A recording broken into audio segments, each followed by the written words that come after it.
जिला पिथौरागढ़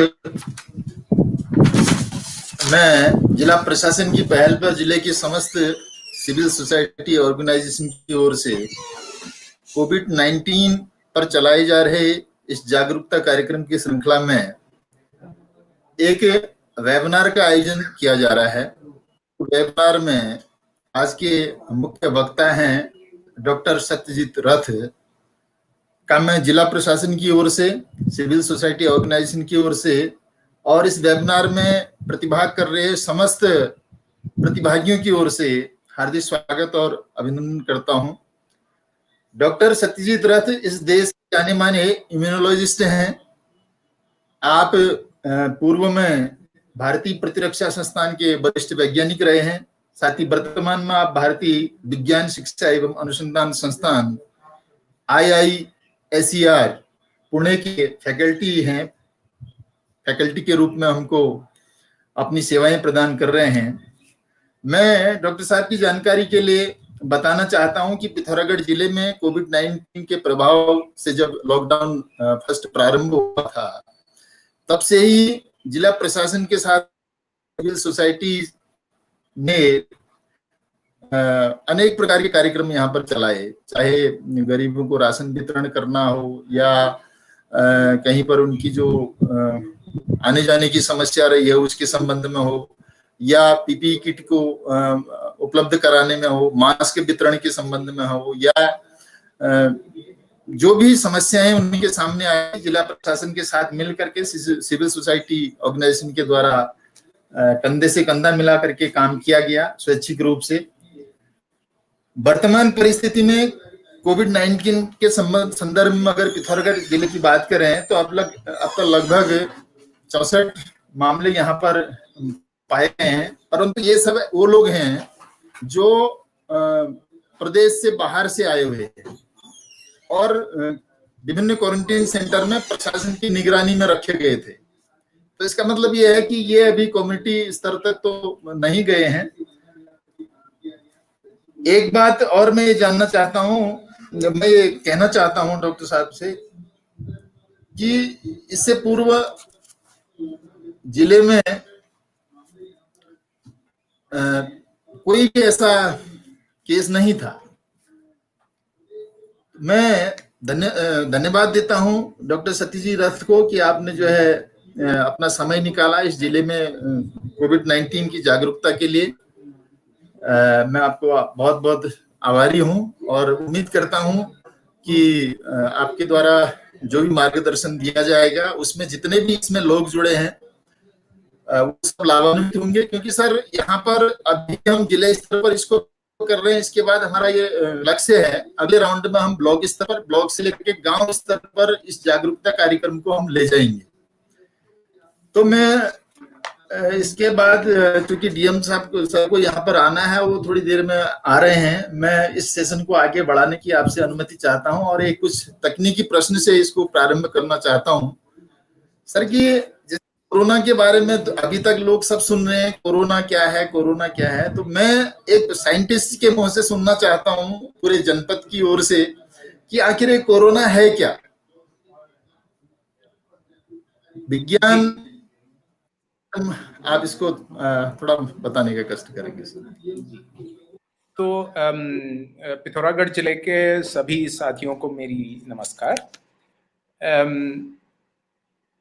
जहां तक इस वायरस का सवाल है तो यूं मान के चलें अभी के लिए कि ये एक सूक्ष्म जीव है, यानी कि आंख को दिखाई नहीं देता लेकिन जीवित इस भांति है कि उसके असर पड़ते हैं और वो फैलता है, बढ़ता है, उसकी आबादी में बढ़ोतरी है।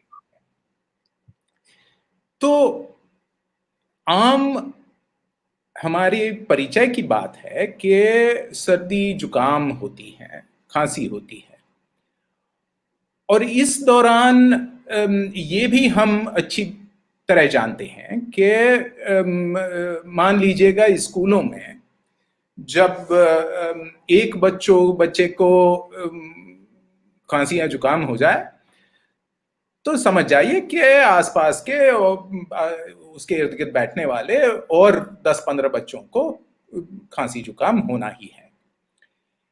तो इसका मतलब है कि हम अच्छी तरह से जानते हैं कि खांसी जुकाम के सूक्ष्म जीव एक व्यक्ति से जिसमें बीमारी है उससे उसके इर्द गिर्द बैठने वाले उसके संपर्क में आने वाले और व्यक्तियों में फैल सकते हैं। तो इस फैलाव के अब फैलाव कहें, संक्रमण कहें, आम भाषा में फैलाव कहें, संस्कृत भाषा में संक्रमण कहें, ऐसे संक्रमण होने वाली बीमारियों को हम संक्रामक बीमारियां कहते हैं, जिनमें से कोविड-19 एक नई बीमारी है। नई क्यों है? नई इसलिए है कि ये जो सूक्ष्म जीव है, ये जो विषाणु है, वायरस है, इसके साथ मानव जाति का अभी तक कोई ताल्लुक रहा नहीं है। ये नया है। लेकिन नया है इसका मतलब ये नहीं है कि इसके कोई पुराने रिश्तेदार नहीं है। पुराने रिश्तेदार इसके काफी हैं। खास करके इसके 3-4 रिश्तेदार ऐसे हैं जिनसे हम बहुत ही अच्छी तरह परिचित हैं, क्योंकि जो मैंने कहा कि खांसी जुकाम की बीमारी हम अच्छी तरह समझते हैं, तो खांसी जुकाम करवाने वाले जो सूक्ष्म जीव हैं उनमें से 4 सूक्ष्म जीव इस नए कोरोना वायरस के रिश्तेदार हैं, भाई बंद हैं। तो इसलिए मैं तो ये कहूंगा कि इस विशिष्ट सूक्ष्म जीव को हम कोरोना या कोरोना वायरस ना कहें, हम इसे सीधा साधा सार्स-CoV-2 कहें, क्योंकि उसका दिया हुआ नाम सार्स-CoV-2 है। मतलब के पालने में जो नाम दिया है उसे, वो सार्स-CoV-2 है। कोरोना वायरस तो उसकी जात का नाम है, तो हमने उसे कोरोना वायरस नहीं कहना चाहिए, हमने उसे सार्स-CoV-2 कहना चाहिए। और उससे जो बीमारी निर्माण होती है उस बीमारी का नाम है कोविड-19। कोविड-19 इसलिए कि कोरोना वायरस डिजीज कोविड और 20-19 साल में नजर में आई बीमारी, इसलिए कोविड-19। तो ये जो सार्स-CoV-2 विषाणु की कोविड-19 बीमारी है, ये वैसे देखें तो बाकी उसके पहले जो 6 कोरोना वायरस, अन्य कोरोना वायरस के इसके रिश्तेदारों के जरिए होने वाली बीमारियां जिनसे हम वाकिफ हैं, उनसे जो बीमारियां होती हैं उनसे कई हद तक इस नए बीमारी के लक्षण मिलते जुलते हैं। मतलब क्या? मतलब एक के इनका संक्रमण, इनका फैलाव सांस के मुंह और नाक से निकलने वाले द्रव के छोटे बिंदुओं के जरिए होता है कि मैं खांसूं, मैं छींकूं तो जो बिंदु निकलेंगे द्रव के, वो अगर किसी और की सांस में चले जाए तो हो सकता है कि विषाणु मेरे से दूसरी व्यक्ति में पहुंच जाएंगे। तो ये संक्रमण का रास्ता है और इस वजह से साफ है कि ये जो बीमारियां हैं ये खास आमतौर पर श्वसन संस्था की बीमारी है, नाक की, गले की, फेफड़ों की बीमारी है। अब कितनी गंभीर बीमारी है ये अलग बात है, लेकिन बीमारी इन संस्थाओं की है। दूसरी बात यह है कि होता क्या है कि इन बीमारियों में हमारे लिए हम मानते हैं कि विषाणु अंदर आता है। अंदर आता है मतलब कहां आता है? तो हमारे नाक, कान, गले में जो झिल्ली है अंदर, उस झिल्ली की जो कोशिकाएं हैं उनमें पहले वायरस जाके चिपकेगा, फिर उस कोशिका के अंदर जाएगा और अपनी प्रजाति बढ़ाएगा।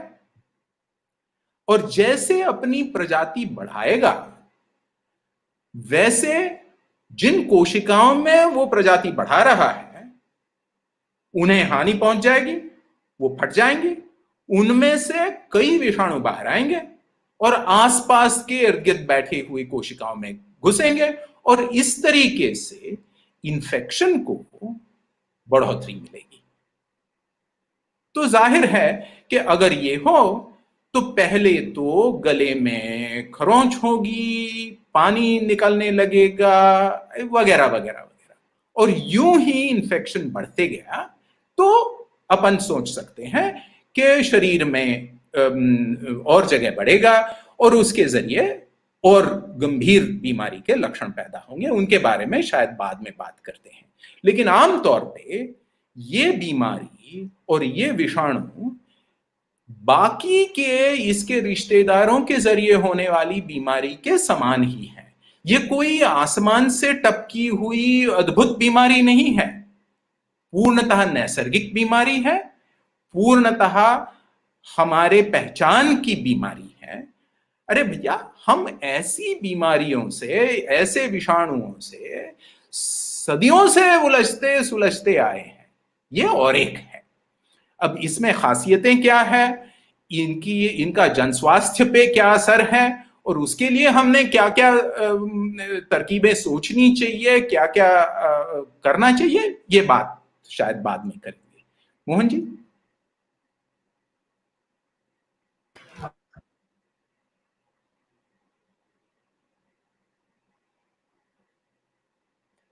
मोहन जी, आप म्यूट पे हैं।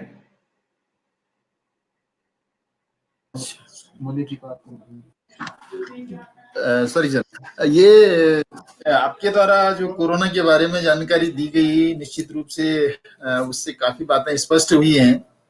सर, कोरोना बीमारी से जो लक्षण आ रहे हैं, अभी कुछ लोगों में तो कोई लक्षण दिख नहीं रहे हैं, कई लोगों में खांसी, जुकाम या बुखार, तेज बुखार की बात की जा रही है। एक तो इसके लक्षण क्या क्या आमतौर पर अभी तक देश में या विदेशों में भी देखे गए हैं, और एक पहाड़ी जिला होने के नाते मैं पूछना चाहता हूं कि पहाड़ के परिप्रेक्ष्य में क्या लक्षण इसके ज्यादातर, क्योंकि ठंडा इलाका भी कुछ दिनों बाद बारिश होगी तो ऊपरी इलाकों में ठंडा भी होने लगेगा। जी जी तो जी, अगर वैसे में कोई व्यक्ति जांचना चाहे कि मुझे कोरोना है या नहीं है, जैसा कि इससे पहले हम फेसबुक में या यूट्यूब में देखते थे कि सांस अगर आप लंबी ले रहे हो, आपके 45 सेकंड या 50 सेकंड तक अगर सांस रोक ले रहे हो, तो इसका मतलब ये है कि आपको कोरोना के कोई लक्षण नहीं। इस टाइप की बातें बहुत सारी प्रचारित होती हैं, और आजकल सोशल मीडिया के माध्यम से बहुत सारी चीजें आती हैं। इस बारे में मैं आपसे जानना चाहता हूँ कि थोड़ा सा एक स्थिति स्पष्ट करने का कष्ट करेंगे। तो एक बात, जैसे मैंने पहले कहा वहीं से आगे जाते हैं। पहले जो मैंने कहा सो ये कहा कि ये हमारी जो परिचित बीमारियां हैं, विषाणुओं से होने वाली, कई तरीकों के, कई अलग अलग किस्मों के विषाणुओं से होने वाली सांस की बीमारियां, सांस की व्यवस्था की बीमारियां, उन्हीं में से ये और एक है। नई है, इस वजह से परेशानी काफी पैदा कर रही है, लेकिन अपरिचित नहीं है। जैसे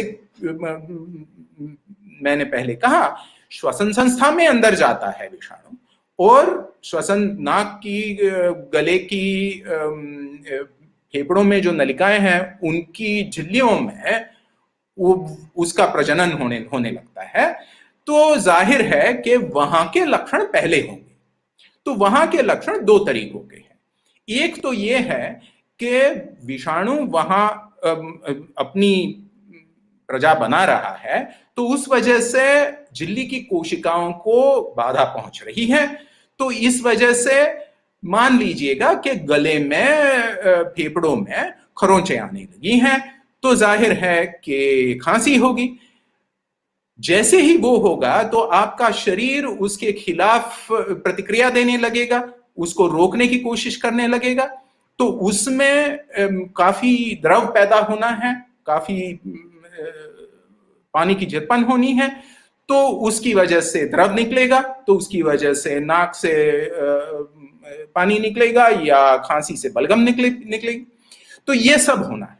अब उसके साथ साथ ही जैसे कि शरीर उसके खिलाफ कुछ प्रतिक्रिया बनाने लगता है, तो उन प्रतिक्रियाओं की वजह से बुखार होगी। तो मतलब कि खांसी है, जुकाम है, बुखार है, ये आम लक्षण है। लेकिन इन लक्षणों को थोड़ा गौर कीजिएगा। हम अच्छी तरह से परिचित है खांसी जुकाम से कि किसको थोड़ी ज्यादा होती है, किसको कम होती है और किसको महसूस ही नहीं होती। आमतौर से SARS-CoV-2 के, मैं बार बार उसे SARS-CoV-2 कह रहा हूं, उसे कोरोना नहीं कह रहा हूं, क्योंकि हमने सारे कोरोना वायरस को एक तराजू में तोलना नहीं चाहिए। ये एक खास कोरोना वायरस है। तो SARS-CoV-2 के से प्रभावित लोगों के बारे में जो जांच हुई है अभी तक पिछले 6 महीनों में, तो यह साबित हुआ है कि कम से कम 2/3, उससे भी ज्यादा, मान लीजिएगा 80% लोगों को जो प्रभावित होते हैं उन्हें या तो कोई लक्षण महसूस नहीं होते या तो मामूली लक्षण महसूस होते हैं। मतलब कि आप जो कह रहे हैं और जो सोशल मीडिया पे काफी जिसका फैलाव है कि आपकी सांस अगर ठीक से चल रही हो तो आप कोरोना से प्रभावित नहीं है, यह सरासर गलत है। आप सिर्फ ये कह सकते हैं कि आप SARS-CoV-2 से बुरी तरह प्रभावित नहीं है, लेकिन प्रभावित होना और बुरी तरह प्रभावित होना, इनमें तो फर्क है। और 80% लोग बिल्कुल मामूली से प्रभावित होंगे या तो महसूस भी नहीं करेंगे कि अपन को कोई बीमारी हुई है। तो इस भ्रम में ना रहिएगा कि सिर्फ गंभीर लक्षणों से प्रभावित लोगों को ही कोविड-19 की बीमारी है, बाकी किसी को कोविड-19 की बीमारी नहीं है। कोविड-19 का प्रभाव, SARS-CoV-2 के इन्फेक्शन का प्रभाव बहुत बड़े अरसे में है, बहुत बड़े पैमाने पर है, लेकिन उनमें से कुछ ही लोग गंभीर स्वरूप से ग्रस्त होते हैं। तो परेशानी उन लोगों के लिए नहीं है जो बिल्कुल मामूली लक्षणों से ग्रस्त हैं या तो बिल्कुल ही लक्षण जिनके नहीं है, उनके लिए है जो गंभीर स्वरूप से बीमार होते हैं। इसलिए पहला मुद्दा तो यह है कि लक्षणों से हम कोविड-19 का अनुमान नहीं लगा सकते। कोविड-19 जो जनस्वास्थ्य के लिए महत्वपूर्ण अनुमान है, वो नाक के द्रव से, नाक के गले के द्रव से जो जांचें की जा रही हैं, उन्हीं जांचों के जरिए मालूम पड़ेगा कि आप SARS-CoV-2 से ग्रस्त हैं या नहीं हैं, और उसके लिए जनस्वास्थ्य के लिए जो दूरीकरण करना चाहिए वो आपने करना चाहिए कि नहीं। लक्षणों के आधार पर यह तय नहीं किया जाना चाहिए। मोहन जी। जी इसके बाद सर ये एक बड़ी अगली बात यह आता है कि आखिर इसके उपचार के लिए, जैसा कि अभी तक मालूम है सभी को, दवाई तो कुछ बनी नहीं है, कोई उपचार नहीं है, लेकिन इसमें एंटीबायोटिक्स की क्या भूमिका हो सकती है? कई लोग कहते हैं कि एंटीबायोटिक्स लेकर के इसमें लाभ हो रहा है। एक थोड़ा सा इस टेक्निकल उसमें मैं आपसे पूछना चाह रहा हूँ कि एंटीबायोटिक्स की क्या भूमिका इसमें है? जी, तीन मुद्दे जल्दी से सामने रखता हूं साथियों के लिए। पहला मुद्दा ये है कि ये जो SARS-CoV-2 कोरोना वायरस है, ये वायरस है, विषाणु है, मतलब सजीव की एक अलग सी प्रजाति है बैक्टीरिया से। और एंटीबायोटिक्स जो है बैक्टीरिया पे असर करती है, वायरस पे असर नहीं करती। इसलिए एंटीबायोटिक्स जो बैक्टीरिया के खिलाफ हमारे बहुत काम आती हैं, वायरस की, किसी भी वायरस की बीमारी के खिलाफ एंटीबायोटिक्स सीधे काम नहीं आएंगे। हाँ, ये बात जरूर है कि जब एक वायरस के प्रभाव से हमें बीमारी होती है, उस बीमारी में ऊपर से बैक्टीरिया भी कभी कभार घुस जाते हैं और अपना प्रभाव दिखाने लगते हैं। तो उन्हें काबू में लाने के लिए एंटीबायोटिक्स का जरूर फायदा होता है, लेकिन वायरसेस के खिलाफ एंटीबायोटिक्स का कोई फायदा नहीं होता। यहां तक कि वायरसेस के खिलाफ, वायरसेस की अपनी जिंदगी पर असर करके उन्हें रोकने वाली बहुत कम दवाएं हैं। हाल में भारतीय आयुर्विज्ञान परिषद ने जो नई बीमारी का जिक्र किया है, नई दवा का जिक्र किया है जिसे रेमडेसिविर कहते हैं, उसको लेकर कुछ नतीजे हैं कि किसी छोटे पैमाने में वो सार्स-CoV-2 के कोविड-19 के खिलाफ काम आती है, लेकिन आमतौर से वायरस की बढ़ोतरी रोकने वाली, सीधा असर करने वाली कोई दवा आज हमारे पास उपलब्ध नहीं है। तो फिर दो सवाल उठते हैं। एक तो सवाल ये है कि फिर दवाएं क्या देते हैं? तो दवाएं क्या देते हैं का जवाब साफ है कि अगर लक्षणानुरूप दवा देते हैं, जो लक्षण है उन्हें देखकर दवा देते हैं। बुखार है, बुखार के लिए हमारे पास दवाएं मौजूद हैं। नाक से, गले से द्रव निकलता है, बलगम निकलता है। खांसी के लिए, इन सब लक्षणों के लिए हमारे पास दवा है, उनसे रोगी को सहूलियत मिलती है। तो ये सब दवाएं हम काम लाते हैं। जब इसके लक्षण और गंभीर हो जाते हैं, तो जब फेफड़ों पे असर होता है और सांस का चलन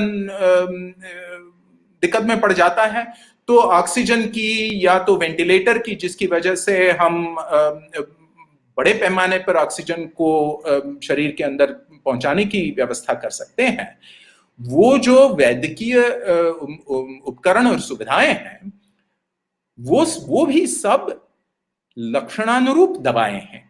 लक्षण के आधार पर हम दवाई का या तो वैद्यकीय इंटरवेंशन का, वैद्यकीय हस्तक्षेप का हम आयोजन करते हैं।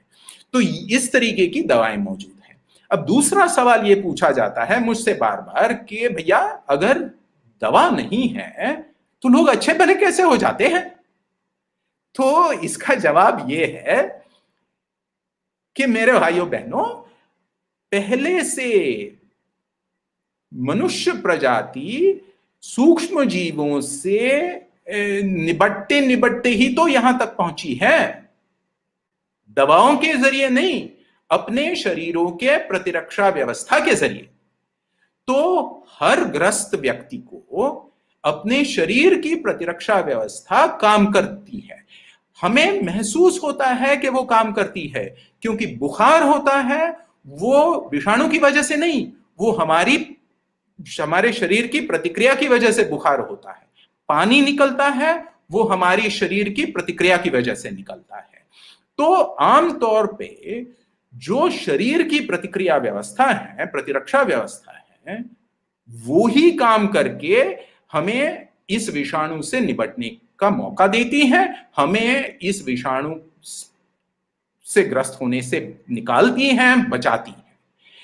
तो एंटीबायोटिक्स पे बहुत जोर ना दें हम तो अच्छा है, लेकिन मैं तो उससे आगे जाकर कहूंगा कि हम अक्सर कोई जादुई इलाज की प्रतीक्षा ना करें तो ही अच्छा है। हमारे अपने व्यक्तिगत रूप से अपने और साझा रूप से अपने प्रतिरक्षा व्यवस्था पे ही विश्वास करें तो ही ठीक होगा। मोहन जी, आप म्यूट पे हैं मोहन जी। हाँ, मैं बहुत अच्छा आपने जानकारी दी। ये प्रतिरक्षा प्रणाली को बढ़ाने के संबंध में थोड़ा सा मैं जानना चाहता हूं सर, कि हमारे यहाँ जो वनौषधियां, आंवला है, तेज पत्ता है, तुलसी है, हरड़ है, बहेड़ा, ये सारी जो वनौषधियां हैं पहले आइडेंटिफाई हैं पहले से, ये हमारी इम्यूनिटी को बढ़ाने में और कोविड-19 के प्रभाव को से प्रभावित होने के से बचाने के लिए कितनी मात्रा में ये कारगर हम इस रूप में जी अच्छा, बहुत ये जी पूछिए।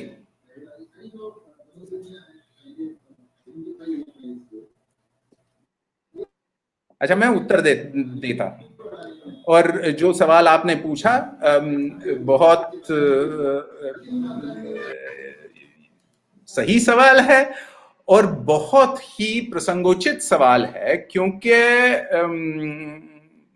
उत्तराखंड के एक जाने माने व्यक्ति को लेकर काफी बातें सार्वजनिक चर्चा में हैं, इम्यूनिटी को बढ़ाने के बारे में, कोविड-19 पे इलाज कराने के बारे में। तो मैं एक बात साफ करना चाहता हूं, आज तक कोई हमारे पास सबूत ऐसे नहीं है कि इस तरीके की जो दवाएं बाजार में हैं, जिनको लेकर कई लोग कई देशों में, सिर्फ हमारे देश में नहीं, कई देशों में कई लोग ये दावे कर रहे हैं कि हमारे पास इसका अक्सर इलाज है, हम इस औषधि से, इस प्रक्रिया से, इस हस्तक्षेप से आपकी प्रतिरक्षा प्रणाली को बढ़ावा देके कोविड-19 से आपकी रक्षा करेंगे। इन सब में कोई तथ्य नहीं है।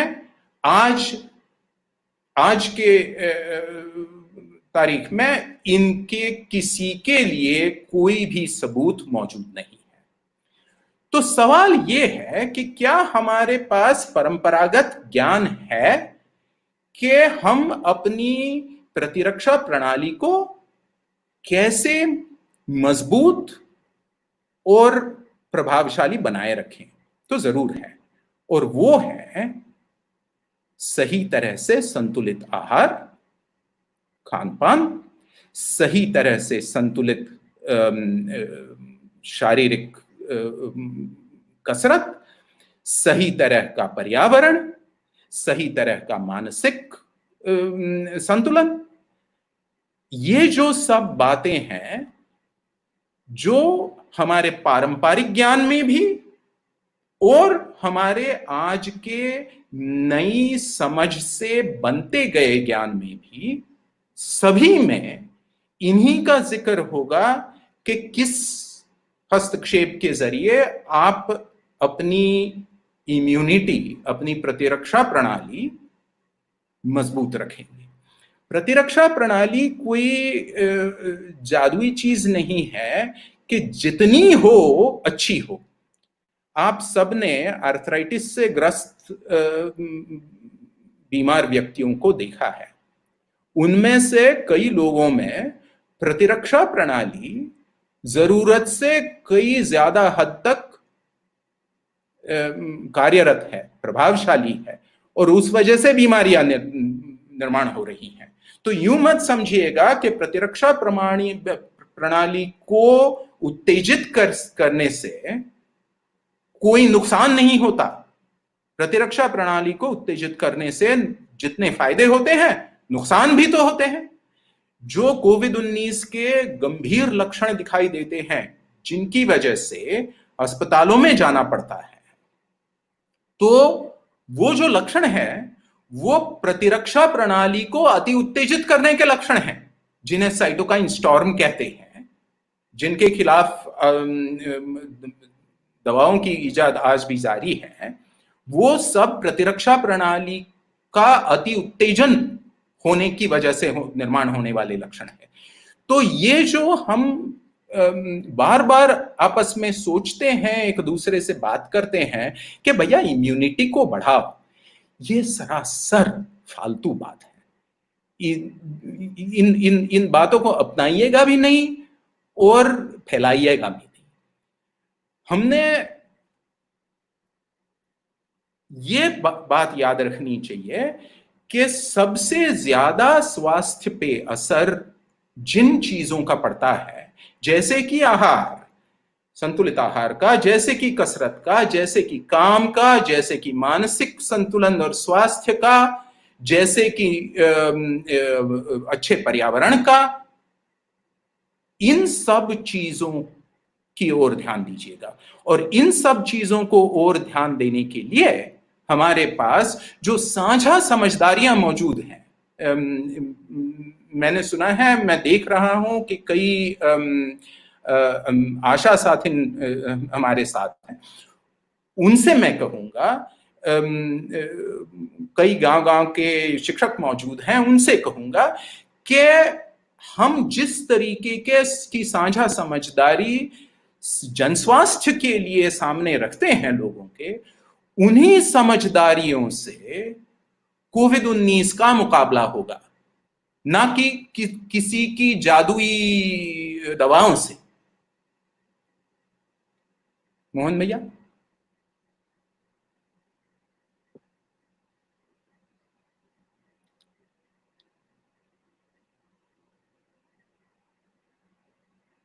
थैंक यू, बहुत बहुत धन्यवाद आपका कि इस संबंध में आपने बहुत महत्वपूर्ण जानकारी हमको दी। वर्तमान परिस्थिति में कोविड-19 महामारी को लेकर हमारी सरकार और प्रशासन को किस प्रकार की कार्य योजना पर कार्य करना चाहिए, जन स्वास्थ्य की दृष्टि से क्या उपयुक्त होगा, एक वैज्ञानिक और सामाजिक दृष्टिकोण से हमारा मार्गदर्शन करने का कष्ट करें, क्योंकि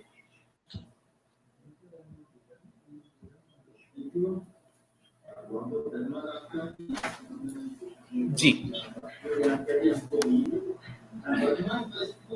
मैं आप सबसे एक सवाल पूछना चाहता हूं इस प्रश्न का उत्तर देते हुए, और वो सवाल ये है, हम इस महामारी से इतने डरे क्यों हैं? और मैं आपसे ये कहना चाहता हूं कि आमतौर से, खास करके आप सोशल मीडिया को देखें तो आमतौर से मेरा यह मानना है कि हम गलत कारण से डर रहे हैं और सही कारण से डर नहीं रहे। तो मैं क्यों ये कह रहा हूं? मैं इसलिए कह रहा हूं कि हर हमेश लोग पूछते हैं कि मैं इसलिए डरा हूं, मैं इसलिए कोविड-19 से डरी हूं कि न जाने मुझे हो जाएगा और न जाने मेरी जान चली जाएगी। तो हम अपने आप के लिए डरते हैं, व्यक्तिगत रूप से डरते हैं, और यह सरासर बेबुनियाद है। मैं बताऊंगा क्यों मैं कह रहा हूं कि सरासर बेबुनियाद है, लेकिन सरासर बेबुनियाद है। दूसरी ओर, अगर मैंने अपने लिए डरना नहीं चाहिए तो फिर डरना ही क्यों चाहिए? सतर्क रहना ही क्यों चाहिए? कुछ भी करना ही क्यों चाहिए? वो समष्टि के लिए करना चाहिए। और जब हम अपने लिए डरते हैं तो हम जिस प्रकार से प्रतिक्रिया देते हैं वो प्रतिक्रियाएं समष्टि के काम नहीं आती। तो इस वजह से मैं 2-4 आंकड़े आपके सामने रख रहा हूं। पहले तो जैसे मैंने कहा कि जिन पे सार्स-CoV-2 वायरस का, विषाणु का प्रभाव होता है, उनमें से मान चलिएगा 80% लोगों को या तो कोई लक्षण नहीं पैदा होते, उन्हें तो मालूम भी नहीं पड़ता कि अपन ग्रस्त हुए हैं, या तो बिल्कुल मामूली से थोड़ी 2-4 दिन के छोटे बुखार के, खांसी के लक्षण पैदा होते हैं। तो अगर सबके लिए यही होता तो हमें चिंता की कोई बात ही नहीं होती, हम इसे महामारी ही नहीं मानते। तो इसलिए आज भी आमतौर पे हम अपने लिए नहीं डरते और हमने अपने लिए डरना नहीं चाहिए, लेकिन फिर भी एक दूसरे दृष्टिकोण से थोड़ा डरना चाहिए और उससे भी ज्यादा सतर्क रहना चाहिए। क्यों? क्योंकि जो 5-10% के आसपास लोग ऐसे होते हैं जो प्रभावित होने के बाद जिनमें गंभीर लक्षण पैदा होते हैं, और उन गंभीर लक्षणों वालों में से कई लोग ऐसे हैं जिन्हें अस्पताल में दाखिल करना पड़ता है और जिन्हें क्रिटिकल केयर के जो आयुध है, जो संसाधन है अस्पतालों में, जो इंस्ट्रूमेंट हैं, जैसे कि वेंटिलेटर है, ऑक्सीजन है, मॉनिटरिंग है, ये जो सब व्यवस्थाएं हैं, वहां पे भर्ती करना पड़ता है। तो वहां परेशानी ये है कि याद रखिएगा जो पहली बात मैंने कही, और वो ये कही कि ये बिल्कुल नया विषाणु है। हमारी बतौर एक मनुष्य प्रजाति के इस विषाणु से पहले जान पहचान नहीं है। तो इस वजह से हम सब इस संभावना से ग्रस्त हैं कि विषाणु के से अगर नोकझोंक हो जाए तो विषाणु हम में किसी हद तक संक्रमण कर लेगा। अब ये विषाणु अगर जल्दी से फैले मनुष्य समूह में तो जाहिर है कि एक मान लीजिएगा महीने भर में इतने लाखों करोड़ों लोगों तक पहुंच जाए, क्योंकि मैं मान लीजिएगा जंगल में जाऊं और वापस आऊं, विषाणु से ग्रस्त हूं, घर में 7, 8, 10 लोग हैं, वो सब 1-2 दिन में मेरी वजह से ग्रस्त हो जाए और फिर उनसे और एक से 8, 1 से 10 लोगों में पहुंचने लगे। तो अगर इस रफ्तार से विषाणु हमारी मनुष्य समूह में फैले तो जो बिल्कुल छोटे पैमाने पर लोग गंभीर लक्षणों से ग्रस्त होंगे, उनका आंकड़ा भी इतना बड़ा होगा कि हमारी जो वैद्यकीय व्यवस्थाएं हैं, हमारे जो अस्पताल हैं, उनमें इतने संसाधन नहीं है कि इन सारे रोगियों को एक समय दाखिल करके राहत दें। तो इसलिए हमारा लक्ष्य क्या है? हमारा लक्ष्य ये नहीं है कि हरेक आदमी ने इस विषाणु से डरकर अपने घर के कोने में छुपना है। हमारा लक्ष्य ये है कि विषाणु का मनुष्य समूह में जो फैलाव होता है उस फैलाव की रफ्तार कम करना है। रफ्तार इतनी कम करें कि जो छोटे पैमाने पर गंभीर लक्षणग्रस्त रोगी निर्माण होंगे, सो तो होंगे ही, कहीं कहीं तो छुटपुट रोगी निर्माण होंगे, लेकिन अगर फैलाव की रफ्तार कम हो तो ऐसे गंभीर लक्षणग्रस्त रोगियों के आंकड़े इतने कम होंगे कि हमारी वैद्यकीय व्यवस्थाएं उनको सही तरह से राहत दे पाएंगी। ये हमने करना है और इसके लिए हमने हर एक व्यक्ति ने घर में छुप के बैठना नहीं है, हमने शारीरिक दूरियां रखनी है। मैं मानता हूं कि एक बड़ा नासमझ सा शब्द प्रयोग हमारे सामने रखा गया है और हमने उसे बदलना चाहिए, हमने उसे साझा समझदारी से बदलना चाहिए, और वो है सोशल डिस्टेंसिंग। या सोशल डिस्टेंसिंग कम से कम इस देश में हमने काम में नहीं लानी चाहिए। हालांकि हमने फिजिकल डिस्टेंसिंग काम में लानी चाहिए, हमने शारीरिक दूरियां लानी चाहिए और सामाजिक समझदारियां लानी चाहिए। Physical distancing and social solidarity रखनी चाहिए, बरतनी चाहिए हमें। तो इस फिजिकल डिस्टेंसिंग के लिए हमने एक दूसरे से थोड़ी दूरियां रखनी चाहिए, थोड़ा अंतर रखना चाहिए, नाक और मुंह पे बतौर नकाब के बंधन रखने चाहिए, एक दूसरे से गले मिलना या हाथ मिलाना आसानी से थोड़ा कम करना चाहिए, और जहां तक हो सके अपने हाथ, नाक, मुंह, आंख को लगाने के पहले धोने की या तो सैनिटाइजर के जरिए साफ करने की खबरदारी बरतनी चाहिए। इतना हम करें और इस मसले को लेकर हम लोगों में बात करें कि कोविड-19 की महामारी हमारे लिए हर एक व्यक्ति के लिए जानलेवा बीमारी नहीं है, जैसे कि इबोला की हो या जैसे कि सार्स की और मर्स की थी 10 साल 20 साल पहले। लेकिन हमारी साझा जिम्मेदारी है कि हम इसके रफ्तार को कम करें, इसके फैलाव के रफ्तार को कम करें, ताकि जनस्वास्थ्य के दृष्टिकोण से हम इस पे काबू पा सकें।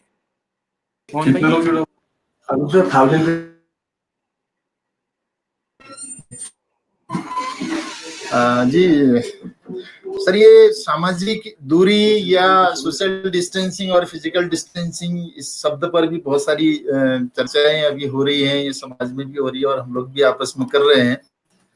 और इससे बचने के जो उपाय पर आपने अभी बात की, उस पर मैं इसके बाद चर्चा करूंगा, क्योंकि अभी हमारे बीच में हमारे जिले के जिलाधिकारी डॉक्टर विजय कुमार जोगदंडे सर यहाँ पर पधारे हुए हैं। मैं ये निवेदन करता हूं आपसे कि जिले की तरफ से जिले की जो वर्तमान परिस्थिति है कोविड-19 के संदर्भ में, उस पर अपनी बात रखते हुए आपका भी आभार व्यक्त करेंगे।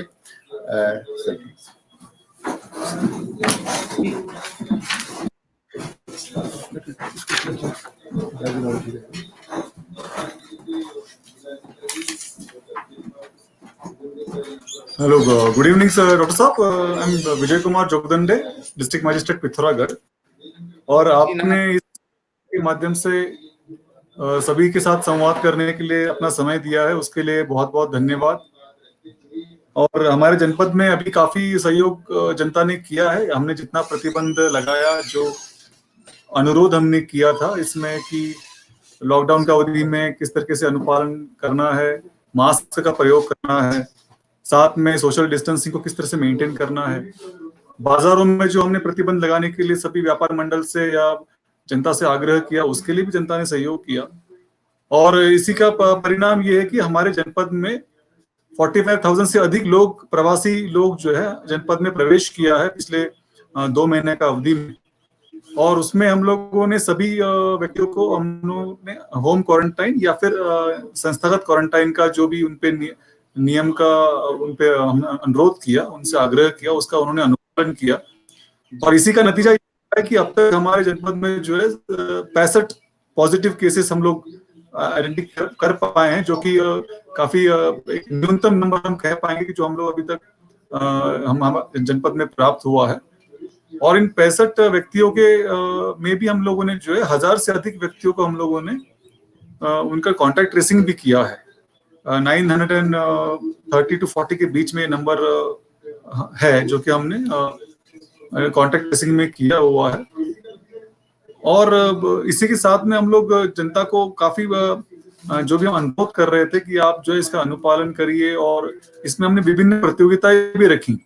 मतलब ये करने वाली जरूरत इसीलिए है क्योंकि जनता को एंगेज करने के लिए सिर्फ मास्क पहनने के हमने उनसे अनुरोध किया, तो शायद उसमें उतना लोग तैयार नहीं होगा। मोड में प्रेजेंट करें तो हमने ये शुरू किया कि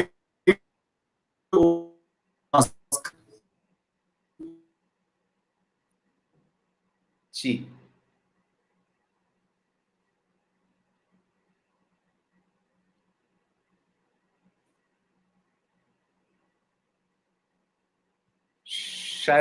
शायद बात रुक गई डीएम साहब की, तो जब तक वो वापस आए मैं 2-1 बातें और साथियों के सामने रखना चाहता हूं। और वो ये है कि जैसे मैंने कहा, कोविड-19 की बीमारी व्यक्ति के लिए उतनी खतरे की नहीं है जितनी समष्टि के लिए है, जितनी समाज के दृष्टिकोण से है, जितनी जनस्वास्थ्य के दृष्टिकोण से है। तो जाहिर है कि यूं अगर सोचें तो हम इस मुद्दे को लोगों तक पहुंचा पाएं कि जो SARS-CoV-2 या कोविड-19 से ग्रस्त लोग हैं वो हीरोज हैं, उनको हमने अलग नहीं करना चाहिए।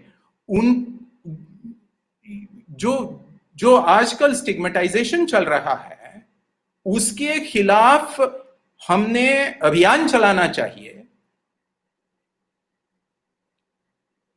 और ये मुद्दा मेरे लिए काफी अहमियत रखता है, चूंकि डीएम साहब मौजूद हैं तो उनके सामने तो मैं ये बड़ी एम्फैटिकली बात रखना चाहता हूं कि स्टिग्मेटाइजेशन की वजह से हमारे लिए केस आइडेंटिफिकेशन में परेशानी होती है, कॉन्टैक्ट ट्रेसिंग में परेशानी होती है, वॉलंटरी आइसोलेशन और होम क्वारंटाइनिंग में परेशानी होती है। तो जाहिर है कि मसला हम पे है कि जो लोग ग्रस्त जांच में पॉजिटिव निकलते हैं उनके साथ हम कैसे पेश आए, और ये खास करके जनपद प्रशासन के लिए मैं बड़ा अहम मुद्दा मानता हूं।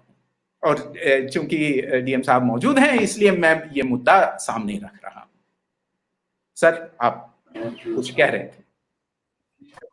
जी, तो जो बताने का प्रयोजन ये था कि हम लोग प्रतिबंध जब लगाते हैं तो हमें जनता को एंगेज करने का भी उसमें एक उसमें तरीका निकालना चाहिए। और इस हमने इतना कठोर कदम उठाया, जनता के आने जाने पे रोक लगाई और उनके आवश्यक वस्तुओं के लिए हमने बहुत प्रयास करते हुए जनपद में उपलब्धता सुनिश्चित कराई।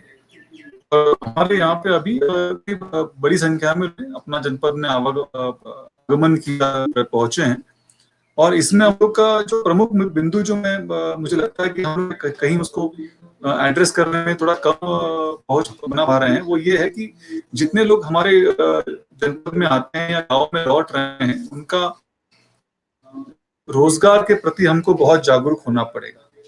उसके बाद में उनके तरफ मानसिक स्वास्थ्य के बारे में हमें थोड़ा सा उसमें विचार करना पड़ेगा कि कहीं ना कहीं लोगों में ये ना रहे कि हम लोग इतना दिन से घर पर बैठे हैं तो कहीं ये ना हो जाए कि हमारा स्ट्रेस, साइकोलॉजिकल स्ट्रेस हम लोग को उससे उत्पन्न हो।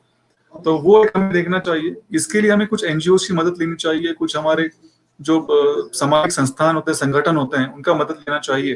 तो उसके लिए भी प्रयास करना पड़ेगा। साथ में जनता को भी इस बात को समझना पड़ेगा कि तात्कालिक रूप से या अस्थायी रूप से कुछ दिनों के लिए कुछ व्यक्तियों में हो सकता है कि थोड़ा सा चिड़चिड़ापन या थोड़ा सा उसमें किसी परेशानी को लेकर उनके मन में कोई दर्द होना स्वाभाविक है, लेकिन उसके वजह से कोई विवाद ना हो, उसके वजह से कोई आपस में कोई बैर ना हो, मतलब किसी के बारे में कोई दुष्ट प्रचार ना हो। इसका भी ध्यान रखना चाहिए और इसके लिए सीएसओस के माध्यम से, सिविल या एनजीओस के माध्यम से इसमें बहुत मेहनत करने की जरूरत है।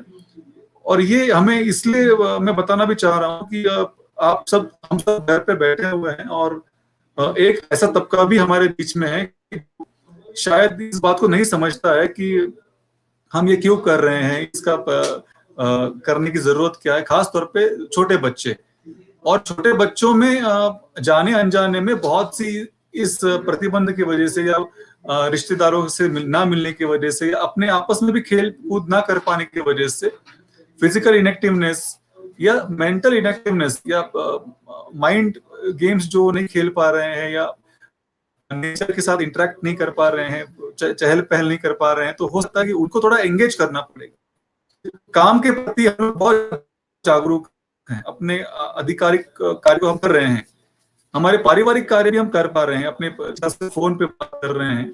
बट जो छोटा बच्चा होता है वो दिन भर आपके इंतजार में बैठा है, अपने दोस्तों से नहीं मिल पा रहा है। तो मुझे लगता है कि अगला 1 महीना या आगे के जो कुछ समय है, इसमें हमें बच्चों को एंगेज करने वाली गतिविधियों की तरफ भी बढ़ना पड़ेगा।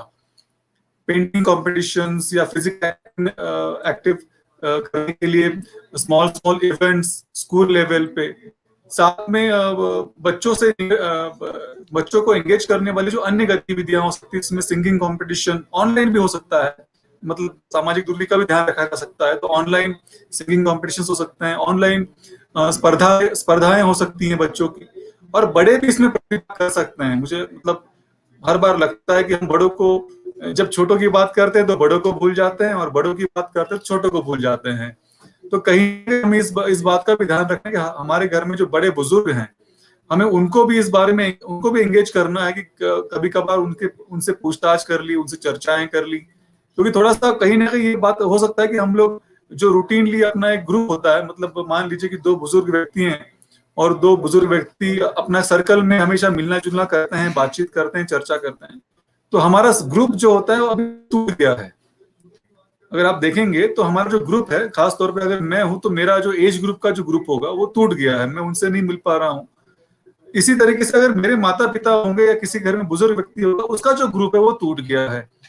और छोटे बालक बालिकाओं का भी ग्रुप जो था, विद्यालय के जो उसके स्टूडेंट्स थे या उसका जो क्लासमेट्स था, उनसे भी उसका जो मिलना जुलना नहीं हो पा रहा है, जो कि उसका विश्व था। बालक या छोटे बच्चों के लिए उसका विश्व जो था वो क्लासरूम था या टीचर्स थे, तो वो भी अभी टूट गया है। तो ये दोबारा से जोड़ने का जो प्रक्रिया है, ये बहुत मुझे लगता है कि बहुत बड़ा या जटिल है। हम इसको 1 महीने का या 2 महीने का गैप मानकर हम सोचते हैं कि नहीं, ये गैप जो है वो बच्चे या बुजुर्ग व्यक्ति इसको दोबारा पा लेंगे, बट मुझे लगता है कि दोबारा पाने की जो प्रक्रिया होती है ये बहुत मुश्किल प्रक्रिया है। और हम लोग छूटे हुए चीज को या खोए हुए चीज को पाने के लिए हम लोग को जितना प्रयास करना चाहिए, इस प्रयास को हम लोग करना है। और ऐसे ही वेबिनार्स हम और भी करना चाहेंगे विभिन्न क्षेत्रों से, जो वैज्ञानिक हैं या एक्सपर्ट्स हैं, विचारवंत हैं या फिर लेखक हैं, सामाजिक संगठन में कार्य करने वाले प्रतिनिधिगण हैं, तो इनको हम लोग एंगेज करना चाहते हैं इसी तरीके से। और सिर्फ वेबिनार नहीं करना चाहिए, हमें लगता है कि जो मैंने आपको पहले भी एक बात मैंने इस बार जिक्र किया कि हमें खुद को इन्वॉल्व करना पड़ेगा। आपको अपने बच्चों के लिए 1 से 2 घंटा देना चाहिए, चाहे आप कितना भी व्यस्त रहें, और सामान्य रूप से देते होंगे, बट इस समय और देना जरूरी हो जाता है। उनके एज के हिसाब से उनके साथ खेलना चाहिए। आपके माता पिता के साथ में आपको बैठकर उनके एज के हिसाब से उनसे बिंदुओं पर चर्चा करनी चाहिए। जो आपके दोस्त, आपके परिचित जो अकेले हैं, आपसे दूर हैं, शहर में नहीं है या किसी भिन्न स्थान पर रुके हुए हैं, उनसे अगर आप टेलीफोनिकली भी संपर्क में रहेंगे तो उनकी समस्याओं का समाधान काफी हद तक हो सकता है।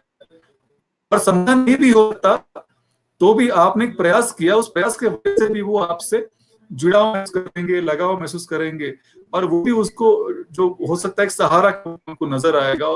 तो मेरा बहुत ज्यादा मैं आपका समय नहीं लूंगा, क्योंकि ये जो वेबिनार है इसमें हम आपकी बात सुनना चाहते हैं और आपके सुझावों के ऊपर कार्य करना चाहते हैं। काफी जनता ने इसमें प्रतिभाग किया है। आप सभी को बहुत बहुत धन्यवाद, सभी ने प्रतिभाग कर इसका लाभ उठाया है। और ऐसे जो उपक्रम है हम और करना है, और ये और करने का हमको जब जो हमें प्रेरणा मिलेगी, शक्ति मिलेगी, इसी बात से मिलेगी कि एक प्रयास किया तो 1000 लोग जुड़ गए, और अगले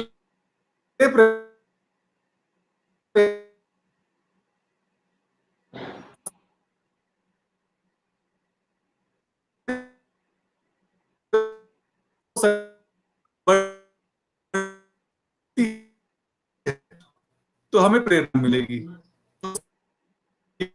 किया वो उस बात पे सहयोग। तो थोड़ी बात आगे बढ़ाते हैं। तो एक तो मैं ये कहूँगा कि पिथौरागढ़ में डीएम साहब इतनी गहरी सोच रखते हैं, तो निश्चित रूप से साझा समझदारियों से मिलकर बात को आगे बढ़ावा दिया जाएगा। और मुझे खुशी है कि आप मेरे भाषिक साथी हैं, तो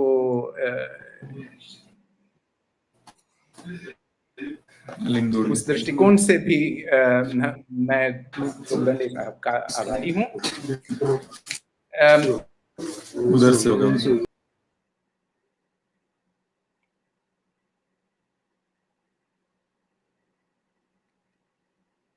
तो काफी बातें पूछी जा रही हैं कि इम्यूनिटी को बढ़ावा देने के बारे में, और मैं समझता हूं कि इस मसले पे बड़े तीक्ष्ण मतांतर हैं। मैं सिर्फ इतना कहना चाहूँगा कि अभी तक मैंने ढूंढने के बावजूद नतीजे या सबूत ऐसे नहीं देखे कि इम्यूनिटी को खान पान, कसरत, पर्यावरण जैसी पारंपरिक मार्गों के अलावा दवाइयों की माध्यम से कोई बहुत बड़ा अच्छा बदलाव इम्यूनिटी में, प्रतिरक्षा प्रणाली में लाया जा सकता है। और ये भी नतीजे, ये ऐसे भी सबूत मैंने अभी तक नहीं देखे कि किसी एक बीमारी के लिए आम इम्यूनिटी को बढ़ावा देकर अच्छे नतीजे सामने आए हैं। ये तो सच है कि इस बीमारी के लिए, जैसे कि चेचक के लिए, अगर टीका बन जाए, वैक्सीन बन जाए तो बहुत काम आएगा। और मेरे ख्याल से आते साल भर में 1 से ज्यादा तरीकों के कोविड-19 के टीके हमारे पास मौजूद होंगे। ये भी सच है कि ऐसे कई लोग हैं हम में जिन्हें या तो रक्तचाप की उच्च रक्तचाप की, हाइपरटेंशन की, हाई ब्लड प्रेशर की बीमारी है, या तो डायबिटीज की बीमारी है, या तो ऐसे ही दीर्घकालीन किडनी, लिवर या फेफड़ों की बीमारियां हैं। और ऐसी बीमारी हो जिन्हें है, उनमें कोविड-19 के बड़े गंभीर लक्षण पैदा होने की संभावना बहुत ज्यादा है। और ये सब बीमारियां शरीर की प्रतिरक्षा प्रणाली में पड़े हुए बदलाव के जरिए कोविड-19 के गंभीर लक्षण पैदा करती है। तो ये साफ है कि जो ऐसी बीमारियां हैं, माफ कीजिएगा, शायद डीएम साहब वापस आए हैं ऑनलाइन, तो कुछ कहना चाहेंगे? सर थोड़ा समय का थोड़ा सा ये है सर, सो आपने समय दिया सर, तो आपके लिए सबसे पहले धन्यवाद सर कि आपने काफी इस विषय पर, व्यापक विषय है ये सर, और इसमें आपने थोड़ा हमारी मदद किया है जनता को जागरूक करने में, और सभी प्रतिभा करके भी हमारा एक मदद किया है। तो मैं सभी को धन्यवाद दूंगा कि ऐसे उपक्रम में हमारी मदद करें और अधिक से अधिक संख्या में प्रतिभाग करें। और मैं अनुमति चाहूंगा आपका डॉक्टर साहब कि I have to leave for some one more meeting, तो आप प्लीज कंटिन्यू। थैंक यू, बहुत थैंक धन्यवाद। Thank you.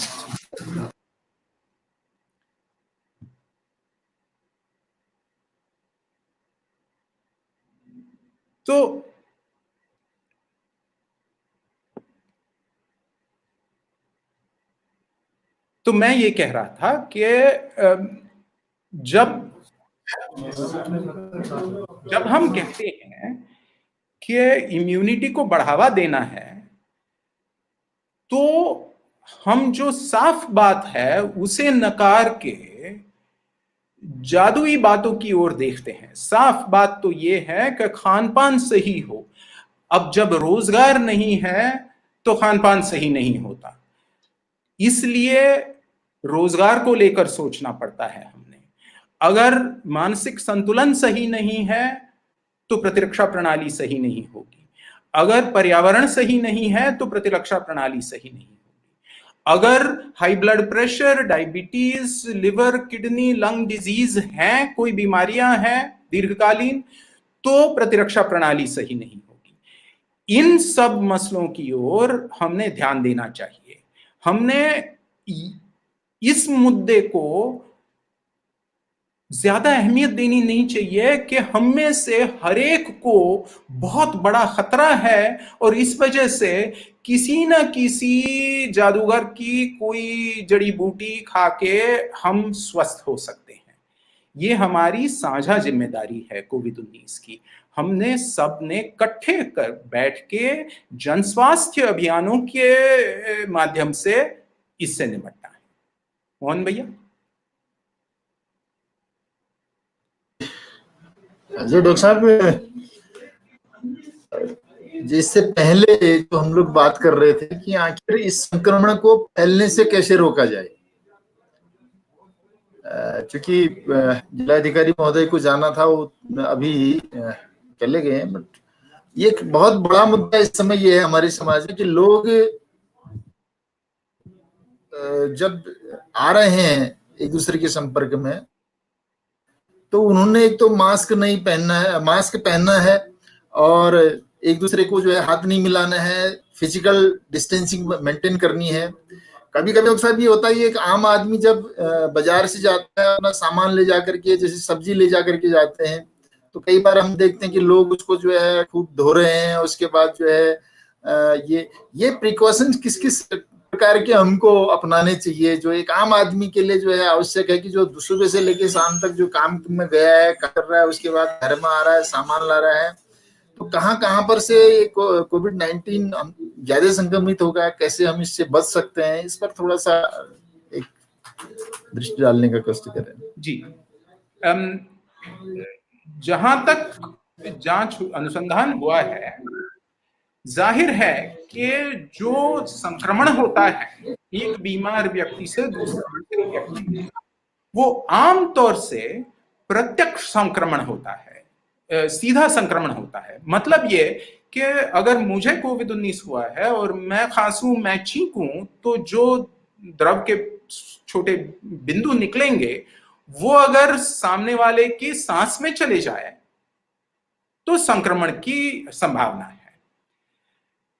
इसी तरीके का संक्रमण 90% के बराबर है।